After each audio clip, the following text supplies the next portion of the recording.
आज देश की संसद में वित्त मंत्री निर्मला सीतारमण ने अपने 1 घंटे 23 मिनट के भाषण में 48.21 लाख करोड़ का बजट पेश कर दिया, जो कि देश के 140 करोड़ जनता को सीधे तौर पर प्रभावित करेगा। इस बजट की ऑफिशियल मियाद जहां पर 1 साल है, तो वहीं इस बजट की अनऑफिशियल मियाद 2047 तक की है। जैसे कि आप अपने परिवार का, अपने घर का बजट बहुत ही समझदारी के साथ बनाते हैं, प्लान करते हैं, ठीक वैसे ही देश का भी बजट होता है। और अपने बजट के अनुसार ही कुछ परिवार गरीब कहलाते हैं, कुछ मध्यम वर्गीय कहलाते हैं, तो कुछ परिवार अमीर कहलाते हैं। ठीक इसी तरीके से अपने बजट के हिसाब से ही कुछ देश अमीर कहलाते हैं, तो कुछ देश गरीब माने जाते हैं। आज के बजट से आपको यह मालूम चलेगा कि आने वाले समय में आप भारत को कैसे देखने वाले हैं, यानी कि भारत अमीर और विकसित देश बनेगा या फिर जैसा चल रहा है वैसा ही चलता रहेगा। ऐसे में आज बजट का शॉर्ट एंड क्रिस्प एनालिसिस करने वाले हैं, लेकिन उससे पहले बजट के एसेंस को समझने के लिए आपको प्रधानमंत्री नरेंद्र मोदी के प्री बजट और पोस्ट बजट बयानों को जरूर सुनना चाहिए। ये बजट अमृत काल का एक महत्वपूर्ण बजट है। हमें 5 साल का जो अवसर मिला है, आज का बजट हमारे उन 5 साल के कार्य की दिशा भी तय करेगा। और ये बजट 2047 जब आजादी के 100 साल होंगे, तब विकसित भारत का जो हमारा सपना है, उस सपने को पूरा करने की मजबूत नींव वाला बजट लेकर के हम कल देश के सामने आएंगे। ये बजट समाज के हर वर्ग को शक्ति देने वाला बजट है। ये देश के गांव, गरीब किसान को समृद्धि की राह पर ले जाने वाला बजट है।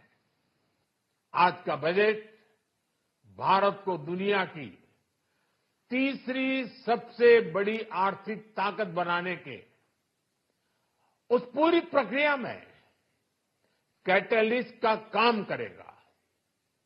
विकसित भारत की एक ठोस नींव रखेगा। आज भारत की वित्त मंत्री निर्मला सीतारमण ने लगभग 48 लाख करोड़ रुपए से ज्यादा का बजट पेश कर दिया है। और इसी के साथ साथ वित्त मंत्री निर्मला सीतारमण ने लगातार 7वीं बार बजट पेश करने का रिकॉर्ड भी बना लिया है। 1 घंटे 23 मिनट के भाषण में उनका फोकस रहा एजुकेशन पर, एम्प्लॉयमेंट पर, किसानों पर, महिलाओं पर और साथ ही यूथ पर भी उनका फोकस रहा है। जहां पर शिक्षा को लेकर बजट में मॉडल स्किल लोन स्कीम के संशोधन की बात कही गई, जिससे कि अब 7.5 लाख तक का लोन मिलेगा। वहीं देश भर में हायर एजुकेशन के लिए 10 लाख रुपए तक का लोन भी दिया जाएगा। इस लोन पर सिर्फ 3% का ब्याज लगेगा। इसके लिए हर साल 1 लाख छात्रों के लिए ई वाउचर्स आएंगे। वहीं रोजगार के लिए सरकार 3 योजनाएं शुरू करने वाली है। ये सारी की सारी योजनाएं इस वक्त आपको स्क्रीन पर रिफ्लेक्ट हो रही हैं। पहली जॉब में 1 लाख रुपए से कम सैलरी होने पर ईपीएफओ में पहली बार रजिस्टर करने वालों को 15,000 रुपए की मदद सरकार देगी। और इससे 2.10 करोड़ युवाओं को इसका फायदा होगा। रोजगार देने पर सरकार इंसेंटिव भी देगी और 1 लाख से कम सैलरी के कर्मचारी रखने पर सरकार जिनको रखा गया है, यानी कि एम्प्लॉइज है, उनके ईपीएफओ अंशदान में हर महीने 3,000 रुपए भी देगी। इसके साथ ही जो महिलाएं हैं, जो बालिकाएं हैं, उनको लाभ पहुंचाने वाली योजनाओं के लिए 3 लाख करोड़ रुपए आवंटित किए गए हैं, जिससे कि वर्किंग विमेन हॉस्टल बनाए जाएंगे। हॉस्टल और क्रेच की सुविधा देकर सरकार वर्कफोर्स में महिलाओं की भागीदारी को निश्चित तौर पर बढ़ाना चाहेगी। नेचुरल फार्मिंग पर सरकार की तरफ से जोर दिया गया है, जिसमें 2 साल में 1 करोड़ किसानों की नेचुरल फार्मिंग में मदद की जाएगी। 32 फसलों की 109 किस्में लाई जाएंगी और इन फसलों का डिजिटल सर्वे भी होगा। 6 करोड़ किसानों और उनकी जमीनों को रजिस्ट्री में दर्ज किया जाएगा और इसके साथ ही 2024-25 में कृषि और उससे जुड़े हुए सेक्टर के लिए लगभग 1.52 लाख करोड़ रुपए आवंटित किए गए हैं। यानी कि किसानों को लेकर दिल खोलकर इस बजट में ऐलान किया गया है। अब इस बजट के उलझे हुए खेल में एक आम आदमी को क्या मिला है, क्योंकि कहने सुनने वाली जो बातें होती हैं वो हर तरफ तैर रही हैं, लेकिन आखिर में सच क्या है? इस बजट को सियासी विश्लेषण करने वाली कमियों को हेडलाइन कर रहे हैं, तो वहीं पर सरकार के लोग इसे एक शानदार बजट की संख्या दे रहे हैं। ऐसे में मीठा मीठा गप गप और कड़वा कड़वा थू थू से दूर इस बजट को एक आम आदमी के लिए, एक आम आदमी के नजरिए से ही आइए समझने की कोशिश करते हैं। वेतनभोगी कर्मचारियों के लिए, यानी कि सैलरीड क्लास जो एम्प्लॉइज होते हैं, उनके लिए स्टैंडर्ड डिडक्शन को 50,000 रुपए से बढ़ाकर 75,000 रुपए कर दिया गया है। जो नया टैक्स रिजीम है उसके सिलेबस को, उसमें जो स्लैब्स हैं उनको पूरी तरीके से बदल दिया गया है। इससे जो टैक्स पेयर्स हैं उनको 17,500 की बचत इसमें होने वाली है। जो मुद्रा लोन है उसकी सीमा को 10 लाख रुपए से बढ़ाकर 20 लाख रुपए कर दिया जाएगा, ये इसमें प्रावधान शामिल किया गया। फिर जो एनपीएस है उसमें नियोक्ता द्वारा किए जा रहे योगदान को कर्मचारी के वेतन के 10% से बढ़ाकर 14% करने का प्रस्ताव रखा गया है। अब सोना है, चांदी है, ये होगा सस्ता और इस पर कस्टम ड्यूटी को घटाकर 6% और प्लैटिनम पर 6.4% करने का प्रस्ताव रखा गया है। जो कैंसर हैं उनके मरीजों को राहत देते हुए 3 और दवाओं पर कस्टम ड्यूटी को पूरी तरीके से हटा दिया गया है। यानी कि जो कैंसर में इस्तेमाल होने वाली दवाएं हैं वो इसी के साथ सस्ती हो जाएंगी, क्योंकि 3 दवाओं पर कस्टम ड्यूटी को पूरी तरीके से हटा दिया गया है। एक बार जल्दी से देखिए, क्योंकि ये है आसान सी भाषा में इस बजट में आम आदमी को मिला क्या, उसका एक ब्रीफ। अब इसके साथ साथ मोबाइल फोन, मोबाइल पीसीबीए और मोबाइल चार्जर सस्ते होंगे। बेसिक कस्टम ड्यूटी घटाकर 15% करने का प्रस्ताव है। पीएम आवास योजना शहरी 2.0 के तहत 1 करोड़ शहरी गरीब एवं मध्यम वर्गीय परिवारों को इसका लाभ मिलेगा। जो देश की टॉप कंपनीज हैं उसमें 5 साल में 1 करोड़ युवाओं को स्किल ट्रेनिंग मिलेगी, यानी कि उनको इंटर्नशिप मिलेगी। न सिर्फ इंटर्नशिप मिलेगी बल्कि 5,000 रुपए स्टाइपेंड के साथ साथ 12 महीने की प्रधानमंत्री इंटर्नशिप योजना की घोषणा कर दी गई है, इसका लाभ उनको मिलेगा। फिर प्रधानमंत्री जनजातीय उन्नत ग्राम अभियान की घोषणा हुई है। इससे क्या होगा, 63,000 गांवों में 5 करोड़ जनजातीय लोगों को इसका फायदा होने वाला है।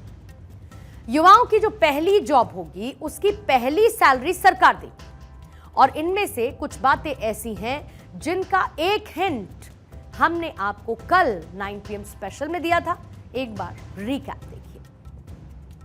हमने कल आपको टैक्स स्लैब में बदलाव और साथ ही स्टैंडर्ड डिडक्शन की बात कही थी। आपको बजट के पेश होने से करीब 14 घंटे पहले ही हमने आपको जो बताया था वो आज बजट में दर्ज हो गया है, यानी कि हमारा एनालिसिस हकीकत के बेहद करीब रहा। आज टैक्स स्लैब में जो बदलाव देखने को मिला उसे भी एक बार देख लीजिए।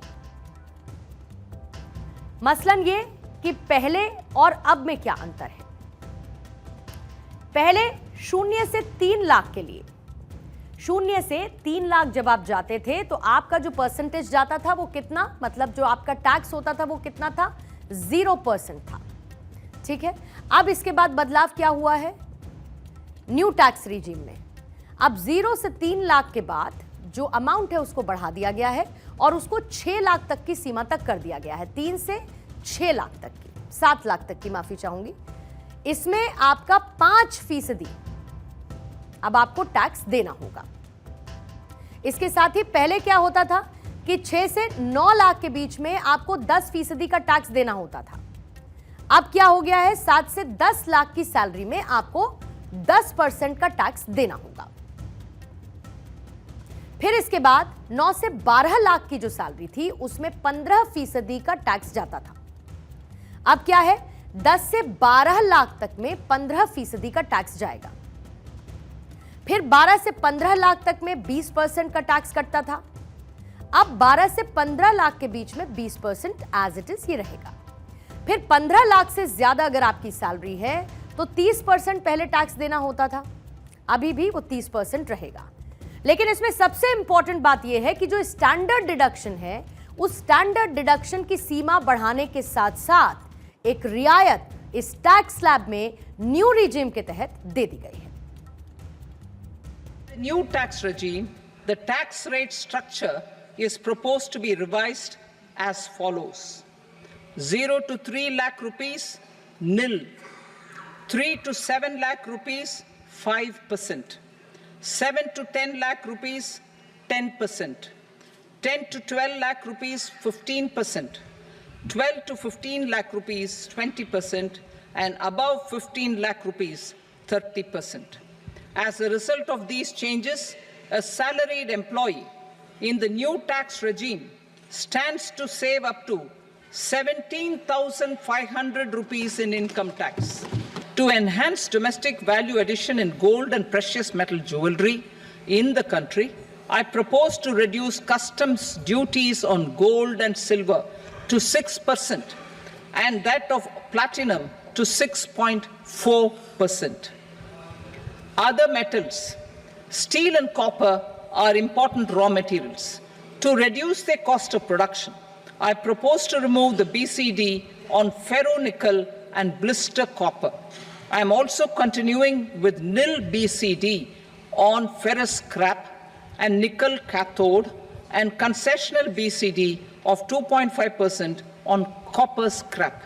Turning attention to the full year and beyond in this budget, we particularly focus on employment, skilling, MSMEs, and the middle class. I am happy to announce the Prime Minister's package of 5 schemes and initiatives to facilitate employment, skilling, and other opportunities for 4.1 crore youth over a 5-year period. Pradhan Mantri Garib Kalyan Anna Yojana was extended for 5 years, benefiting more than 80 crore people. Administrative actions. यानी कि budget में हर वर्ग का ख्याल है, तो साथ ही budget में एक विजन भी छिपा हुआ है जिसके दूरगामी परिणाम सकारात्मक होंगे, सरकार को ऐसी उम्मीद है।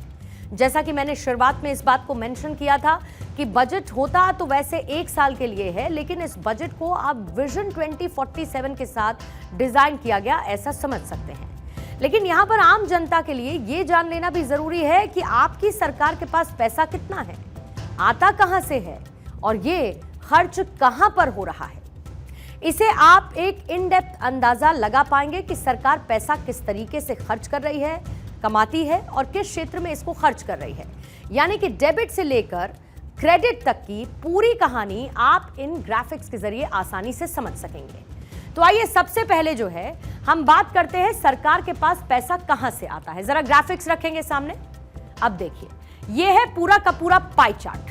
अब इसमें मेरे सीधे हाथ की तरफ आप देख रहे हैं कि अगर बजट सरकार को जारी करना होता है तो यह पैसा आता कहां से है, यानी कि सोर्स ऑफ इनकम क्या है। जो मेरे लेफ्ट हैंड साइड पे आप पाई चार्ट देख रहे हैं, इसमें आपको ये समझ में आएगा कि खर्च कहां पर होता है, यानी कि पैसा जाता कहां पर है।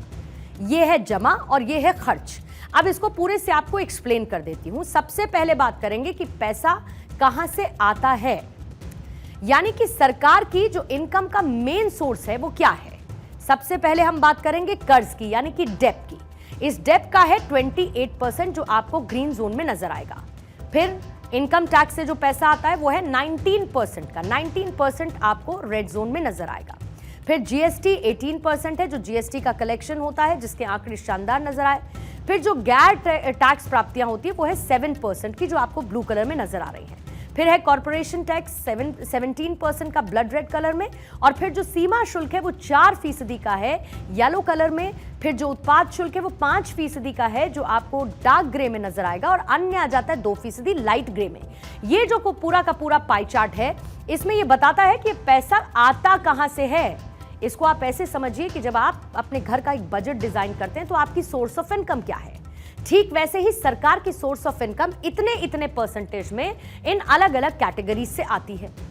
यानी कि यहां से पैसा आता है और वहीं से ये जो पैसा है वो बजट पास होने के बाद कहां पर खर्च होने वाला है। एक जिम्मेदार नागरिक के तौर पर आपकी ये समझ भी जरूरी है कि ये पैसा खर्च कहां पर हो रहा है। जैसे कि मेरे उल्टे हाथ की तरफ सबसे पहले हम बात करेंगे पेंशन की। पेंशन कितना है? 4% का है जो आपको ग्रीन कलर में इस वक्त नजर आ रहा है इस पाई चार्ट में। अन्य है 9%। इसके साथ ही ब्याज का जो भुगतान है वो सबसे ज्यादा है 19% का, यानी कि जो आपने लोन लिया उस लोन पर आपको इंटरेस्ट भी चुकाना है, वो कितना है 19% हो जाता है।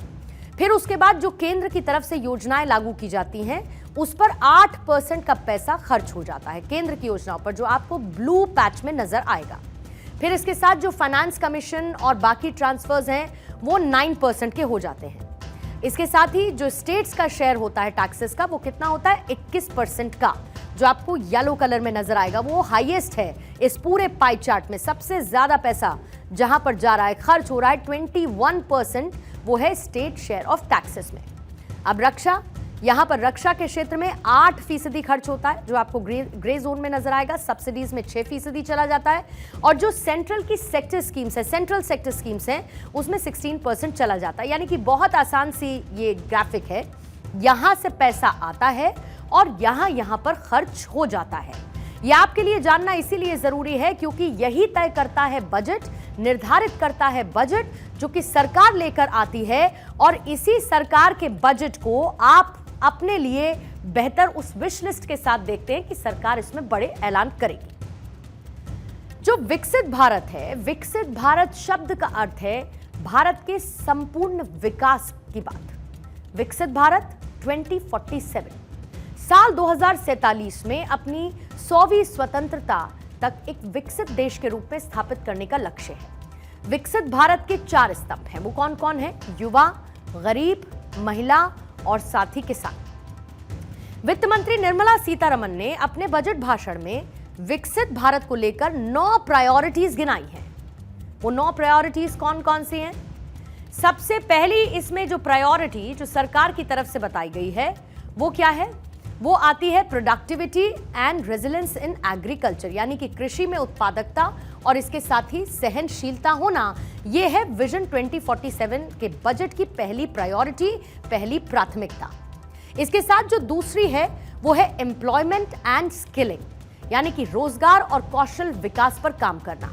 आपको याद होगा स्किल डेवलपमेंट की बात सरकार अपने हर एक बजट के दौरान करती रही है, और इस बार भी उस कौशल विकास को बढ़ाना सरकार ने अपनी जिम्मेदारी के तौर पर मोदी 3.0 के बजट में सामने रखा, और साथ ही रोजगार का भी सृजन करना, यह भी दूसरी प्राथमिकता रही। फिर तीसरी क्या है? Inclusive human resource development and social justice, यानी कि समावेशी मानव संसाधन विकास और साथ ही सामाजिक न्याय। ये एक और प्राथमिकता जो सरकार के इस बजट में शामिल रही, जिसका रिफ्लेक्शन क्लियरली बजट के दौरान नजर आया है। जो चौथी प्राथमिकता है वो है मैन्युफैक्चरिंग और सर्विसेज की, क्योंकि हम सर्विस जनरेशन कंट्री है, हमारी निर्भरता सर्विस सेक्टर पर सबसे ज्यादा है। सरकार लगातार कहती रही है कि हमें मैन्युफैक्चरिंग को बढ़ाना है, इसीलिए विनिर्माण और साथ ही सेवाएं, इन दोनों ही सेक्टर्स में अपनी प्राथमिकता के तौर पर सरकार का ध्यान केंद्रित रहा, और इसको लेकर भी बजट में ऐलान किए गए। अब इसके बाद क्या आता है? अर्बन डेवलपमेंट, यानी कि शहरी विकास। शहरी विकास यानी कि अर्बन सिटीज में विकास को और ज्यादा पंख देना, इंफ्रास्ट्रक्चर को डेवलप करना, बेहतर रोड्स बनाना, ये सब कुछ अर्बन डेवलपमेंट का हिस्सा है जो कि सरकार की प्राथमिकताओं और प्रायोरिटीज में शामिल रहा है, जिसके प्रावधान इस बजट में क्लियरली रिफ्लेक्ट भी होते हुए नजर आए।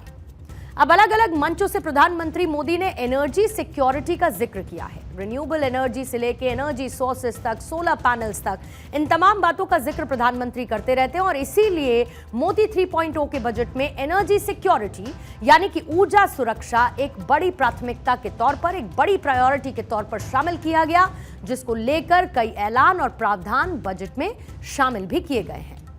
अब इसके बाद आ जाते हैं इंफ्रास्ट्रक्चर पर।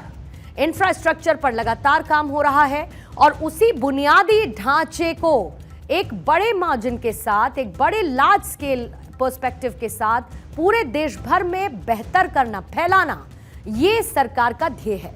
इसको भी प्राथमिकता के तौर पर सरकार ने अपने बजट में शामिल किया। अब एक और इंपॉर्टेंट, ये भले ही अंतिम तक आता हो लेकिन है महत्वपूर्ण, इनोवेशन, रिसर्च एंड डेवलपमेंट यानी कि नवाचार, अनुसंधान और विकास।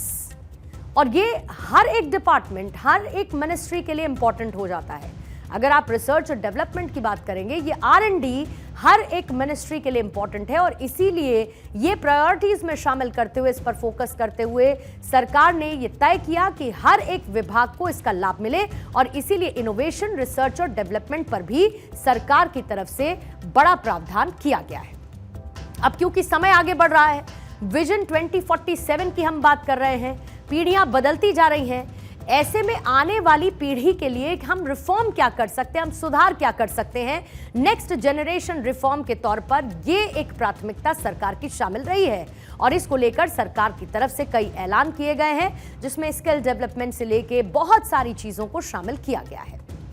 अब इन प्राथमिकताओं को आज पेश हुए बजट में फिट करके अगर हम देखेंगे तो कैसे निकलकर सामने आएगी, यानी कि बजट की मियाद एक साल नहीं बल्कि 2047 है, ये मैं लगातार कह रही हूं। आज पेश हुए बजट में कृषि और साथ ही जो संबंधित क्षेत्र हैं उनके लिए 1.52 लाख करोड़ रुपए का आवंटन किया गया है। इसके तहत जो कृषि उत्पादकता है यानी कि प्रोडक्टिविटी है उसको बढ़ाने और साथ ही जलवायु सहनशील किस्मों पर, यानी कि जैसे बेमौसम बारिश हो जाती है, ओले पड़ जाते हैं और इसकी वजह से फसलें खराब हो जाती हैं, उन किस्मों पर फोकस किया गया है ताकि इसको प्रिवेंट किया जा सके और इसीलिए ये एक बड़ा प्रावधान कृषि क्षेत्र के लिए किया गया है। अब इसके बाद शामिल क्या किया गया, विकसित भारत के लक्ष्य में रोजगार को शामिल किया गया, कौशल विकास को यानी कि स्किल डेवलपमेंट को शामिल किया गया है। इसके साथ ही सरकार ने जिस पर फोकस किया वो है MSMEs यानी कि जो छोटे और लघु उद्योग होते हैं उन पर, और साथ ही मध्यम वर्ग पर यानी कि मिडिल क्लास पर सेंट्रिक रहते हुए ऐसी बहुत सारी योजनाएं शामिल की गई हैं जिससे इन अलग अलग वर्गों को लाभ मिलेगा। इसके लिए आज बजट में शिक्षा, रोजगार और कौशल विकास के लिए 1.48 लाख करोड़ रुपए का प्रावधान किया गया। बड़ी रकम है ये, 1.48 लाख करोड़ रुपए का प्रावधान इसके लिए कर दिया गया है, जिसमें विकसित भारत के लक्ष्य में रोजगार है, कौशल विकास है, इन चीजों को शामिल किया गया है। MSMEs भी इसी का हिस्सा हैं और इसी प्राथमिकता के तहत MSMEs पर विशेष ध्यान दिया गया। वित्त मंत्री ने कहा कि MSMEs को टर्म लोन की सुविधा देने के लिए एक क्रेडिट गारंटी योजना शुरू की जाएगी और ये जो योजना है वो MSMEs के क्रेडिट जोखिम यानी कि जो क्रेडिट का रिस्क होता है उसको करने पर ये काम करने वाली है। इसीलिए MSMEs पर खास तौर पर ध्यान दिया गया, प्रायोरिटी के तहत, प्राथमिकता के तहत। अब इसके साथ साथ बजट में फोकस किया गया है इंफ्रास्ट्रक्चर पर, जोर दिया गया है। बजट में आने वाले 5 सालों के लिए जो बुनियादी ढांचा है उसकी मजबूती के लिए बजट को एलोकेट किया गया है। बजट में PMGSY 4.0 की भी घोषणा कर दी गई है। इसके तहत 25,000 नई ग्रामीण बस्तियों का निर्माण किया जाएगा। अब बजट में कौशल विकास पर भी फोकस किया गया, इसका जिक्र मैंने पहले भी किया, यानी कि आने वाले 5 साल की अगर आप ड्यूरेशन देखेंगे तो इसमें 20 लाख ऐसी यूथ रहेगी जिसके लिए प्रधानमंत्री पैकेज के तहत कौशल के लिए नए केंद्रों को स्पॉन्सर किया जाएगा और इस योजना को शुरू किया जाएगा। यानी कि ऐसे सेंटर्स जिनको स्पॉन्सर करेगी सरकार, जहां पर यूथ जाकर स्किल ले सके यानी कि अपने आप को ट्रेन कर सके और तैयार होकर नौकरी के लिए भी तैयार रहे, इसका भी प्रावधान किया गया। इसके लिए 7.5 लाख तक के ऋण की सुविधा के लिए मॉडल कौशल ऋण योजना को संशोधित किया गया है। यानी कि 5 साल में 1 करोड़ युवाओं को 500 टॉप कंपनीज में इंटर्नशिप की नई योजना भी इसमें शामिल कर दी गई है, इसको भी इसका हिस्सा बना दिया गया है। यानी कि ये जो बजट है ये कहने के लिए अगले 1 साल तक के लिए है, लेकिन इस बजट में विकसित भारत की झलक साफ साफ नजर आती है, जैसा कि प्रधानमंत्री नरेंद्र मोदी खुद कहते हैं। इसके साथ ही मोदी सरकार में मंत्री जितेंद्र सिंह और साथ ही हरदीप सिंह पुरी ने भी इस बजट को कुछ इसी तरीके से एक्सप्लेन किया है। तीसरी बार सरकार बनाने के बाद आपकी तरफ से पहला बजट पेश किया गया है और उस बजट को ड्रीम बजट बताया जा रहा है। आखिर ऐसा क्या कुछ उसमें सम्मिलित किया गया है जो कि विकसित भारत की झलक को दिखाता है? नहीं, मैं तो ये कहूँगा कि अब जैसे वित्त मंत्री जी ने तो अपने प्रायोरिटी एरियाज वहाँ चिन्हित करके दिखाया आपको 9 प्रायोरिटी एरियाज, लेकिन एक सबसे बड़ी तसल्लीजनक बात जो मुझे भी विशेषकर व्यक्तिगत तौर पर भी संतुष्टि दे रही है कि ये फ्यूचरिस्टिक भी है, ऑप्टिमिस्टिक भी है, आने वाले समय को देखकर, भविष्य को देख करके, और उसकी सबसे नुमाया झलक है जो स्टार्टअप्स को बूस्ट दिया गया है। मुद्रा लोन की 10 लाख से 20 लाख तक बढ़ा देना, मॉडल स्किल लोन एक अलग से उसकी शुरुआत की गई 7.5 लाख, और ये मान करके कि हर शहरी की भागीदारी रहे, हर नागरिक की भागीदारी है विकसित भारत के निर्माण में। तो महिलाओं के लिए 3 लाख करोड़ अलग से वुमेन डेवलपमेंट, तो मुझे लगता है कि इकोसिस्टम निर्माणित करने का प्रयास किया गया है। मैं आपसे कि आखिर मोदी 3.0 का बजट सबके लिए लाभकारी कैसे है? देखिए, इसका आप पहले कॉन्टेक्स्ट सेटिंग कीजिए। 10 साल में मोदी जी ने जब से दायित्व संभाला, ये 11वां बजट है। ये माननीय वित्त मंत्री जी का 7वां बजट है। उन्होंने फरवरी में एक इंटरिम बजट पेश किया था, और ये जो बजट है ये फिस्कल कंसोलिडेशन पे एम्फेसिस देता है। ये हर एक वर्ग, जो हमारे जो कास्ट है मेन, युवाओं के लिए, महिलाओं के लिए, गरीबों के लिए और अन्नदाताओं के लिए, सबके लिए बहुत बढ़िया तरीके के प्रोविजनिंग है। तो ये ओवरऑल फील गुड है, फिस्कल कंसोलिडेशन का बजट है। और मैं समझता हूं हमारी जो यात्रा है लंबा सफर होगा, यहां से लेके विकसित भारत तक 2047 तक, पर उसका एक बड़ा पहला और फर्म स्टेप है जो मोदी जी के तीसरी टर्म की शुरुआत में हमने लिया है।